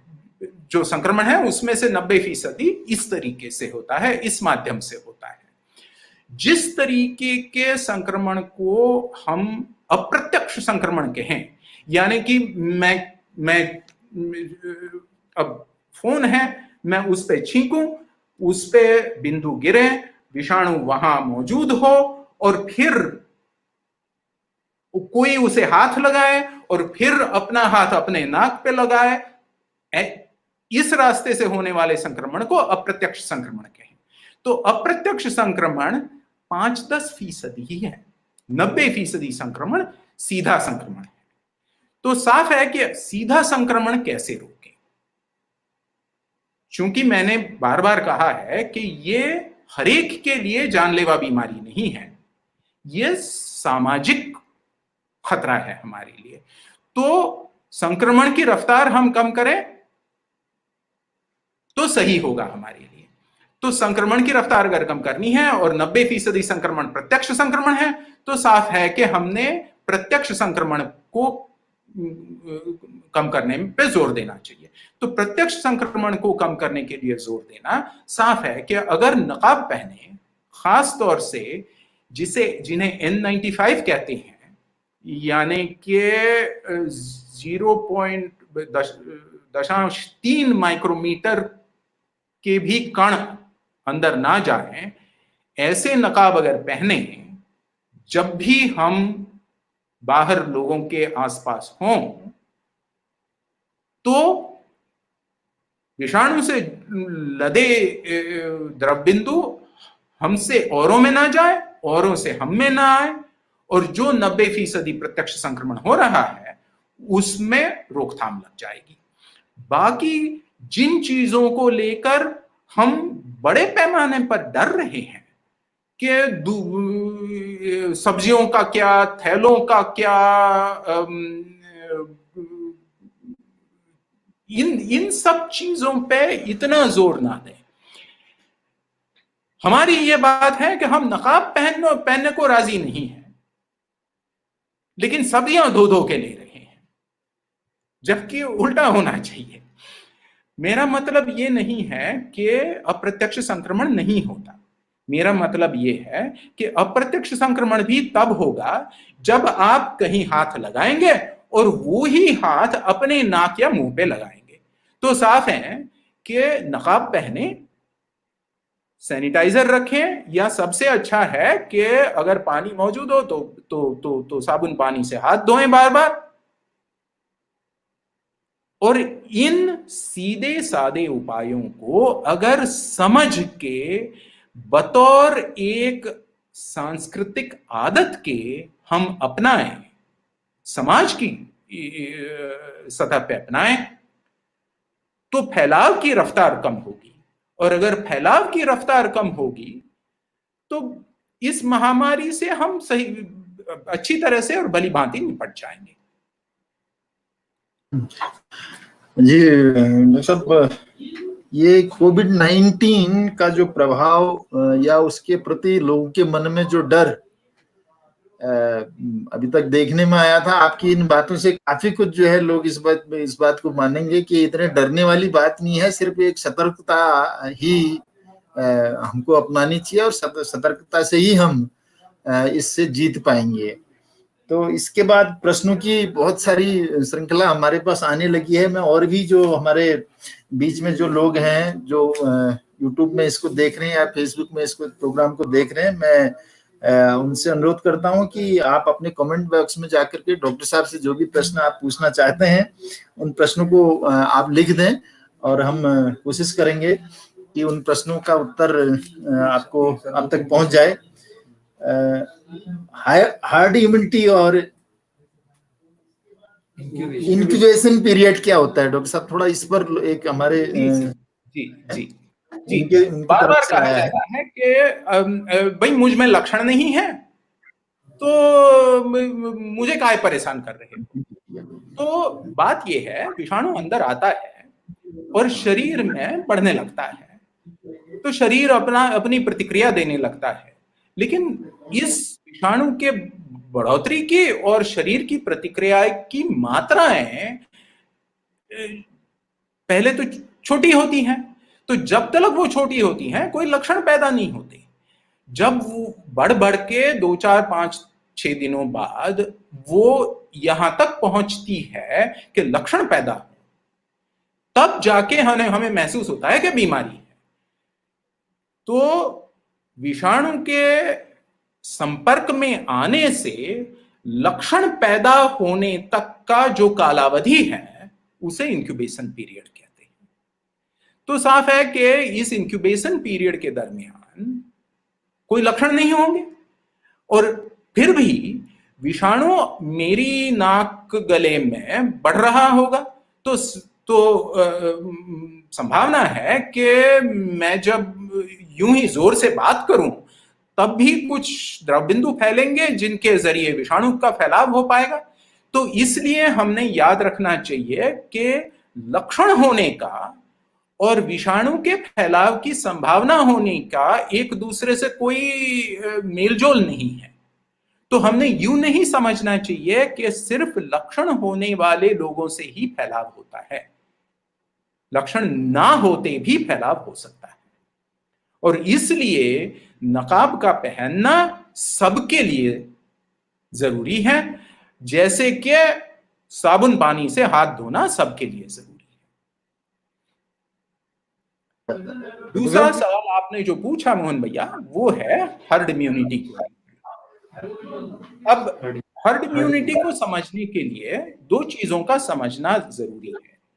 एक तो यह है कि जब मैं एक व्यक्ति के रूप से मेरी जब पहली पहल होती है किसी भी एक विषाणु के साथ, मान लीजिएगा SARS-CoV-2 के साथ, तो मैं आज तक मान लीजिएगा SARS-CoV-2 से नहीं मिला।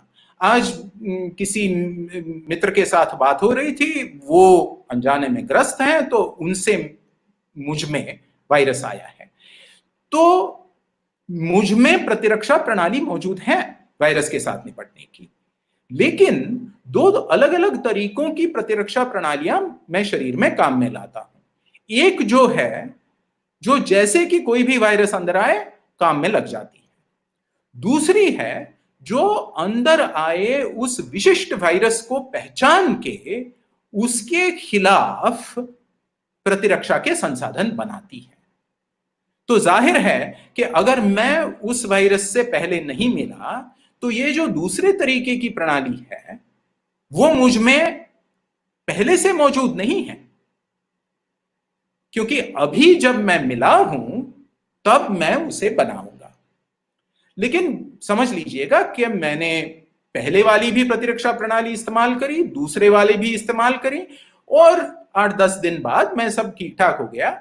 अगले महीने मेरी फिर मुलाकात SARS-CoV-2 वायरस से हो गई, लेकिन इस बार मेरे पास दो अलग अलग प्रतिरक्षा प्रणालियां मौजूद हैं उसका सामना करने के लिए। एक जो किसी भी वायरस के खिलाफ मेरा शरीर काम में लाएगा ही लाएगा तुरंत, लेकिन दूसरी जो मैंने महीने भर पहले बनाई है, इसी वायरस को देखा है, परखा है और विशिष्ट रूप से उसको पहचानने वाली, उसको लक्ष्य करने वाली प्रतिरक्षा प्रणाली मैंने बनाई है।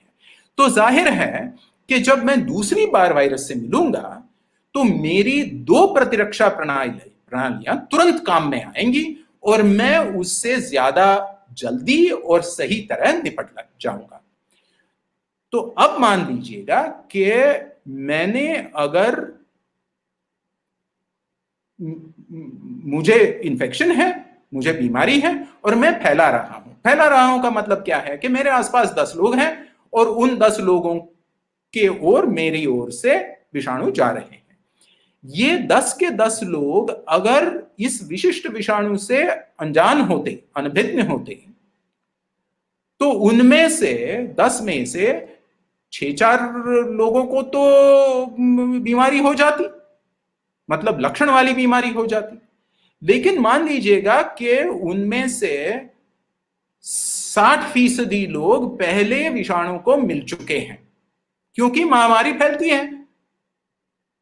तो इस फैलाव का मतलब है कि किसी भी ग्रस्त व्यक्ति के आसपास के लोगों में यह संभावना बढ़ने लगेगी कि उनमें से भी कई लोगों ने पहले देखी हुई है पिछले महीने में या पिछले 2 महीने पहले, तो उन्हें तो दोबारा लक्षण वाली बीमारी हो ही नहीं सकती। जब ऐसी पहले इस वायरस से मिलके उसके खिलाफ विशिष्ट प्रतिरक्षा प्रणाली बनाए वाले लोगों की संख्या 60-70% तक पहुंच जाती है, तब किसी भी सूक्ष्म जीवी बीमारी का फैलाव बहुत कम रफ्तार से होता है। और चूंकि ये रफ्तार कम होने की वजह पहले से हुआ बीमारी का फैलाव है, मतलब कि बीमारी का फैलाव अपने आप ही को रोकते जा रहा है, इस संकल्पना को हर्ड इम्यूनिटी कहते हैं। हमारे लिए हर्ड इम्यूनिटी तक पहुंचना सबसे लाजमी किस रास्ते से है कि वैक्सीन बनाएं, टीका बनाएं, सबको टीका दे दें। और चूंकि टीका एक तरह से इस विशिष्ट वायरस से मिलके उसके खिलाफ प्रतिरक्षा प्रणाली बनाना है, हम सब टीके के जरिए हर्ड इम्यूनिटी तक पहुंच जाएंगे। अब कई लोगों ने कमेंट्स बॉक्स में कहा है कि WHO ने कहा है कि टीका हो ना हो।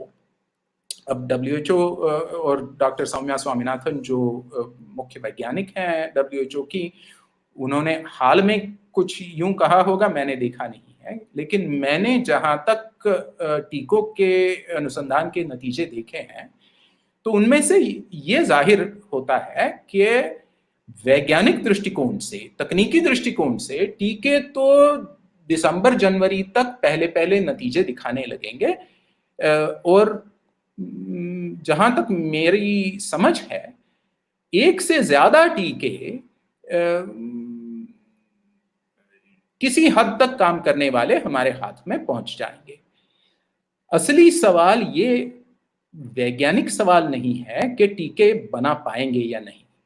असली सवाल सामाजिक राजनीतिक सवाल है कि जब टीके बन जाएंगे तब क्या वो लोगों तक पहुंचेंगे या बीच में मुनाफाखोर कंपनियां टीकों के माध्यम से पैसे बनाने में जुट जाएंगी और इस वजह से खास करके सबसे वंचित लोगों के गुट तक टीके पहुंचेंगे नहीं या तो देरी से पहुंचेंगे। और मैं ये मानता हूं कि इस सामाजिक राजनीतिक सवाल के लिए सरकार को आधार देना, सरकारी नीतियों को और भूमिकाओं को आधार देना और उन पे दबाव जारी रखने के लिए सामाजिक संगठनों की जरूरत बहुत ज्यादा है कि सरकार ये कोशिश करे कि जब टीके बन जाएंगे तो सही कीमत में और वंचित लोगों के लिए तो मुफ्त में जल्द से जल्द सभी लोगों तक पहुंच जाए।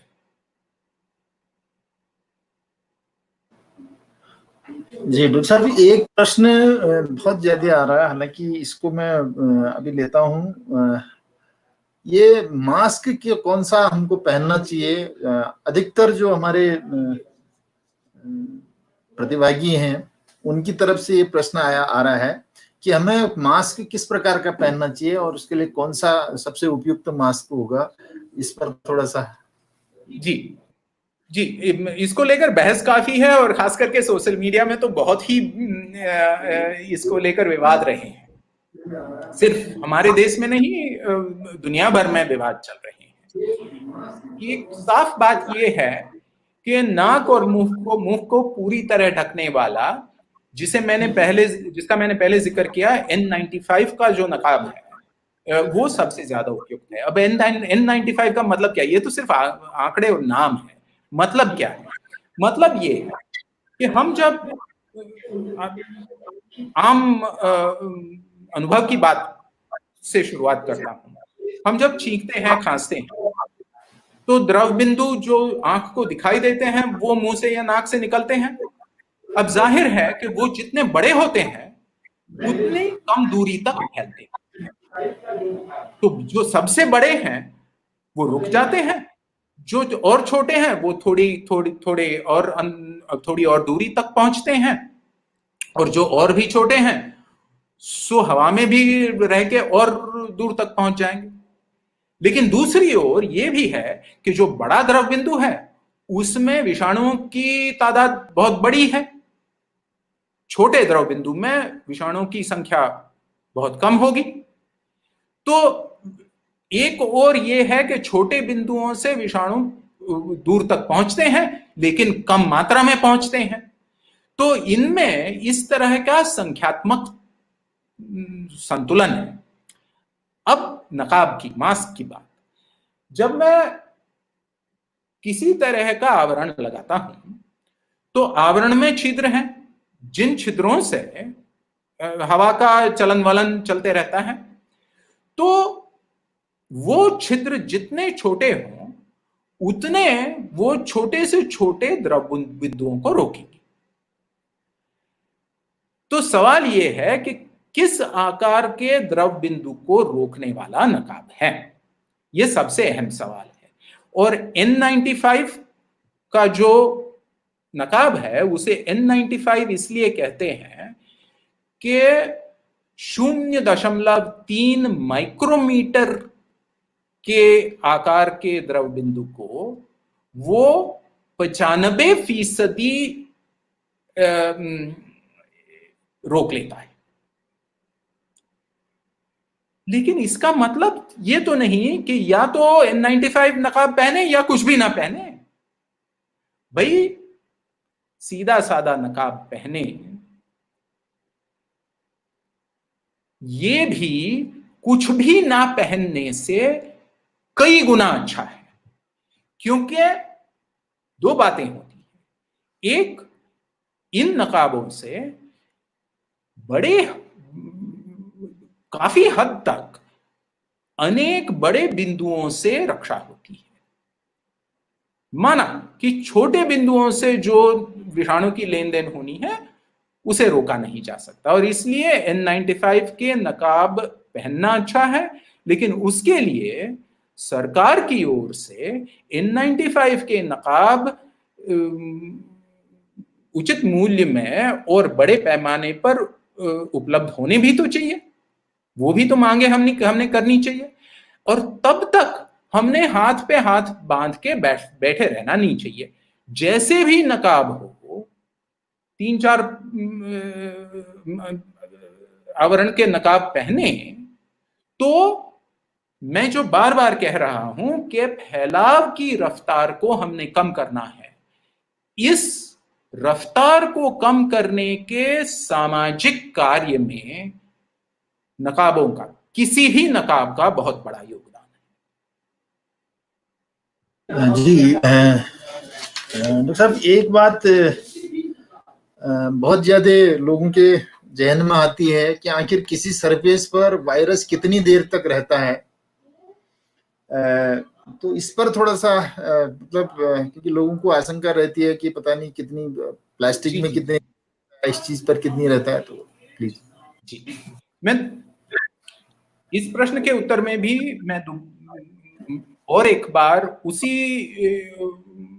जगह से शुरुआत करूंगा जो मैंने पहले कहा, और वो ये है कि हम अगर कोविड-19 के SARS-CoV-2 के संक्रमण को देखें तो संक्रमण में 90% संक्रमण प्रत्यक्ष रूप से सीधा होता है, मतलब कि एक व्यक्ति खांसे और खांस से निकले हुए द्रव बिंदु दूसरी व्यक्ति के सांस में चले जाए, इसे अपन सीधा संक्रमण कहें।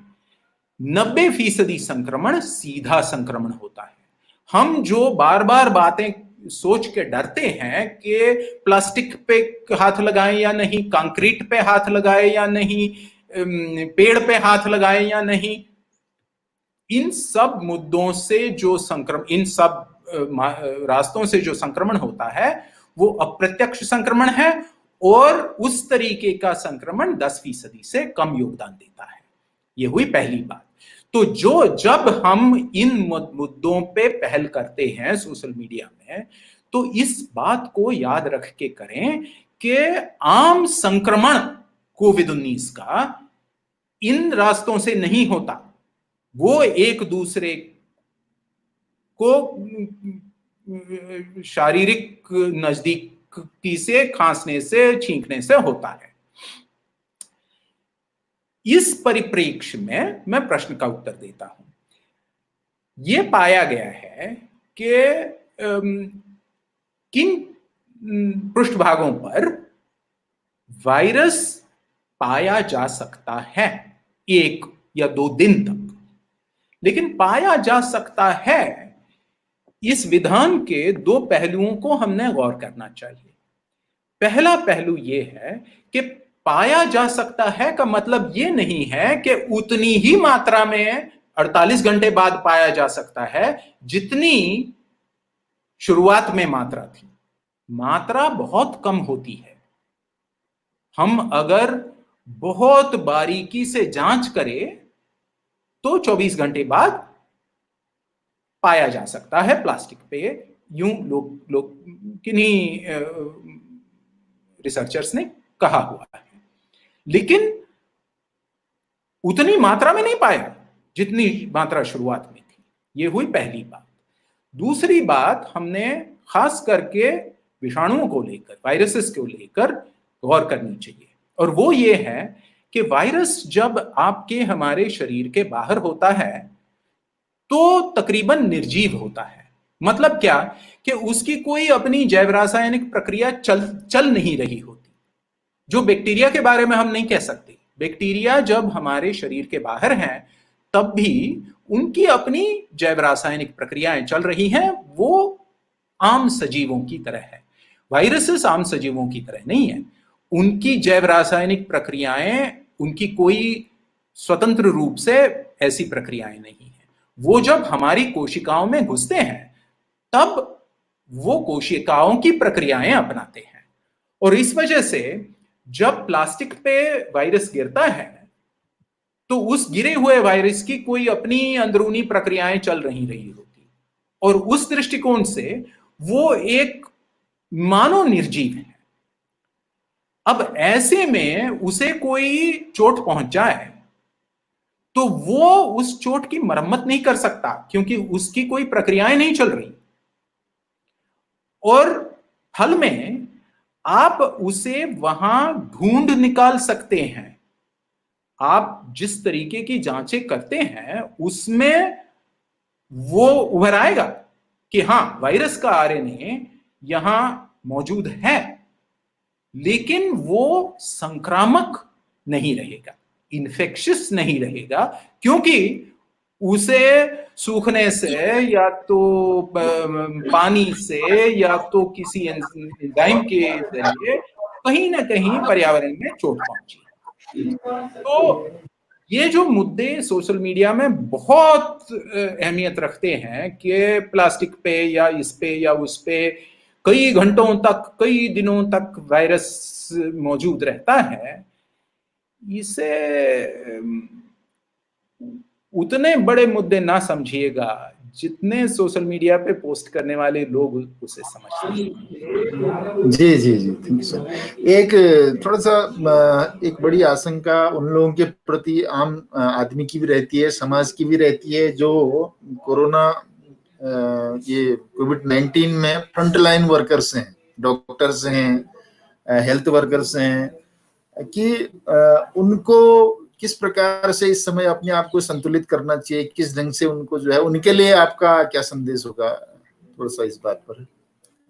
तो पहला तो मेरे लिए मुद्दा ये है कि कोविड-19 की महामारी में हमारे लिए दो गुट हैं हीरोज के। एक गुट है जरूरी व्यवस्थाएं जारी रखने वाले लोगों का, और उनमें सारे वैद्यकीय व्यावसायिक हैं, सारे डॉक्टर हैं, नर्सेस हैं, कम्युनिटी हेल्थ वर्कर्स हैं, आशा वर्कर्स हैं, अस्पतालों के स्वास्थ्य कर्मचारी हैं, बाहर के स्वास्थ्य कर्मचारी हैं। लेकिन सिर्फ उतना नहीं, हमारे लिए जो आवश्यक सुविधाएं पहुंचाने वाले लोग हैं वो हीरोज हैं। लेकिन इनके अलावा और एक गुट है हमारा हीरोज का, और वो है कोविड-19 से ग्रस्त लोग जो आगे आते हैं, जांच कराते हैं और अंतरण में, आइसोलेशन में जाते हैं, इसलिए नहीं कि वो बीमार हैं, इसलिए कि समाज में फैलाव की रफ्तार थोड़ी कम हो। ये दोनों गुट हमारे लिए हीरोज हैं। अब आपके सवाल पे आते हैं कि किस तरीके की व्यवस्थाएं जो हाई रिस्क वैद्यकीय कर्मचारी हैं, स्वास्थ्य कर्मचारी हैं, उन्होंने अपनानी चाहिए। तो मैं हार्वर्ड यूनिवर्सिटी में हुए रिसर्च के अन्वेषण की मिसाल देता हूं इसका उत्तर देने के लिए। उन्होंने ये पाया 2 महीने की जांच के बाद कि अस्पताल में, वैद्यकीय केंद्रों में, स्वास्थ्य केंद्रों में जहां कोविड-19 की फैलाव की संभावना काफी है, वहां अगर 3 मुद्दे याद रखें स्वास्थ्य कर्मचारी। एक, नकाब पहने। दूसरा, हाथ धोएं, बार बार हाथ धोएं। दिन में 20-20, 25-25, 30-30 बार भी जरूरी हो तो हाथ धोएं, साबुन पानी से हाथ धोएं। और तीसरा, जहां स्वास्थ्य केंद्र में बीमार रोगियों से लेन देन होती है, वहां हर पृष्ठभाग को दिन में कई बार निर्जंतुक करें, स्टेरिलाइज करें, जो आम अस्पताल के द्रावण होते हैं उनकी वजह से, उनके प्रयोग से। तो इन तीनों कामों से स्वास्थ्य कर्मचारियों पे कोविड-19 से ग्रस्त होने की मात्रा बहुत कम होती है। और जाहिर है कि यही 3 हमारे लिए, इनमें से 2 तो साफ हैं कि नकाब पहने और हाथ धोएं, हमारे लिए स्वास्थ्य केंद्र के बाहर की दुनिया में भी तो परिणामकारक उपाय हैं। डॉक्टर साहब, मैं तो शिक्षा विभाग से, एजुकेशन से जुड़ा हुआ हूँ। इस समय जो है बच्चे, आप देख रहे हैं कि ऑनलाइन एजुकेशन की बात हो रही है, मोबाइल से, यूट्यूब के माध्यम से बच्चों को पढ़ाई की जा रही है। तो ये जो मोबाइल का जो असर है, ये इसका बच्चों के स्वास्थ्य पर, उनके नर्वस सिस्टम पर किस प्रकार का प्रभाव पड़ेगा? क्या मतलब ऑनलाइन एजुकेशन की जो बात हो रही है वो कितना अच्छा विकल्प एक शिक्षा का हो सकता है? इस पर थोड़ा सा आपकी ये तो गैर कोविड-19 का मुद्दा उठाया मोहन भैया आपने।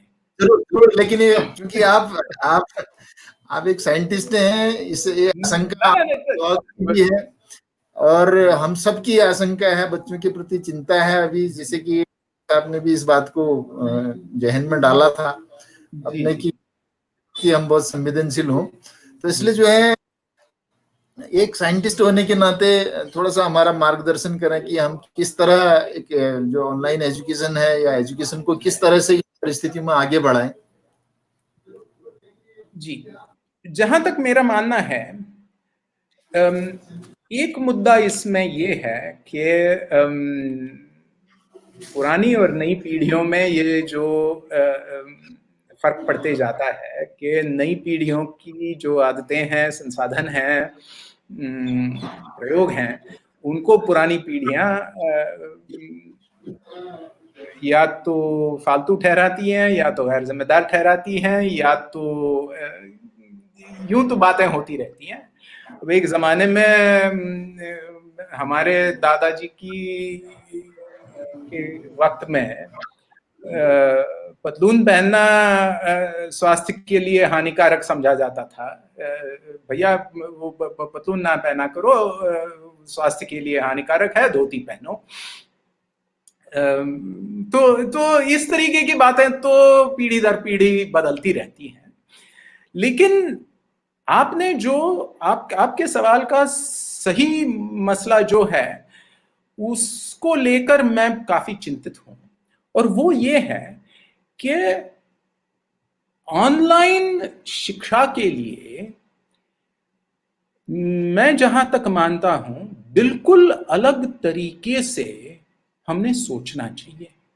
हम आज तक शिक्षा को ऑनलाइन ले जाने की सोच रहे हैं, मतलब कि हम शिक्षा के बारे में उसी चौखट में सोच रहे हैं जो कि कक्षा में हम करते हैं, आमने सामने करते हैं छात्र छात्राओं के साथ। हम ये सोचते हैं कि वो हमारी एक पक्की चौखट है, और उस चौखट को हम सेलफोन के संकीर्ण स्क्रीन पे किसी तरह से ठूंस के बिठवाने की बात कर रहे हैं, और मैं समझता हूं कि यह गलत है। यानी कि मैं समझता हूं कि इसके अच्छे नतीजे नहीं निकलेंगे। अगर ऑनलाइन शिक्षा की ओर हमने जाना है तो हमें बुनियादी तौर से इस ढांचे को लेकर सोचना होगा कि शिक्षा कैसे करनी है, उसके मार्ग क्या हो। अब ये तो कोई अपने लिए समय नहीं है कि इतनी बुनियादी और शिक्षा के तरीकों को लेकर बात करें, लेकिन मैं ये जरूर मानता हूं कि जिस तरह से आज मैं भी बिल्कुल गुनहगार हूं इस मसले को लेकर अपनी ही आंखों में, कि मैं ये सोच रहा हूं कि भैया मैं कक्षा में कैसे सिखाता हूं, अब उसको मैं लैपटॉप पे या सेलफोन पे ट्रांसफर कैसे करूं, उसका स्थानांतरण कैसे करूं। ये स्वाभाविक है, लेकिन मैं मानता हूं कि बहुत ही ज्यादा मर्यादित है और एक तरह से गलत है।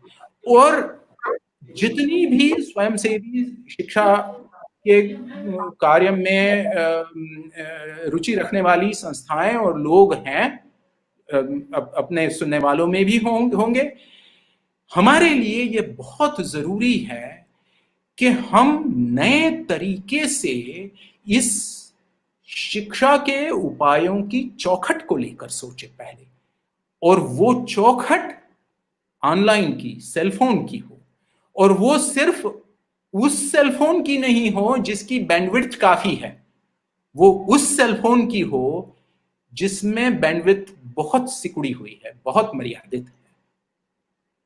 तो अब इसको लेकर काफी आगे बोला जा सकता है, लेकिन अभी के लिए यहाँ जी डॉक्टर साहब, बहुत धन्यवाद, क्योंकि ये इस पर एक वेबिनार और कराई जा सकती है। आप हम चाहेंगे मदद लेना। मैं सभी यहाँ पर जितने भी प्रतिभागी इस वेबिनार में हैं उन सबकी तरफ से आभार व्यक्त करते हुए अंतिम एक प्रश्न आपसे मैं लेना चाहता हूँ, क्योंकि समय हो चुका है, काफी हम समय से बाहर चले गए हैं। मानसून आने वाला है, आ चुका है। यहाँ पर पर्याप्त बहुत सारी नमी है और थोड़ा बहुत पहाड़ी इलाके में ठंडक भी पड़ रही है। इन परिस्थितियों में आगे को आम आदमी ने कोविड-19 से बचाव करते हुए किस प्रकार से हमने आगे बढ़ना चाहिए, इस पर जो है थोड़ा सा आप प्रकाश डालें तो फिर बड़ी कृपा होगी। आप बार बार ये कहा जाता है कि पर्यावरण में होते छोटे छोटे बदलावों से, जैसे कि गर्मियों के दिन आए, मानसून आया, बारिश आई, बारिश नहीं आई, यूरोपीय अमेरिकी देशों में ठंड पड़ी, ठंड ना पड़ी, इससे कोविड-19 के फैलाव पे बड़ा असर पड़ेगा। लेकिन पिछले 6 महीनों में ऐसा कोई नतीजा सामने नहीं आया कि बहुत बड़ा असर पड़ा है। छुटपुट असर पड़े हैं, मैं ये नहीं कहता कि असर पड़े नहीं है, संभावना तो जरूर थी, अभी भी है, लेकिन मैं ये नहीं देख सका हूं कि कोई ठोस सबूत हमारे सामने मौजूद है कि गर्मियों के आने से बड़ा फर्क पड़ेगा फैलाव की रफ्तार में, या बारिश के आने से पड़ेगा। तो मेरे लिए जाहिर है कि जहां से मैंने शुरुआत करी थी सब लोगों से बात करते, वहीं पे मैं वापस आके पहुंच रहा हूं कि हम अपना बचाव कोविड-19 से कैसे करें।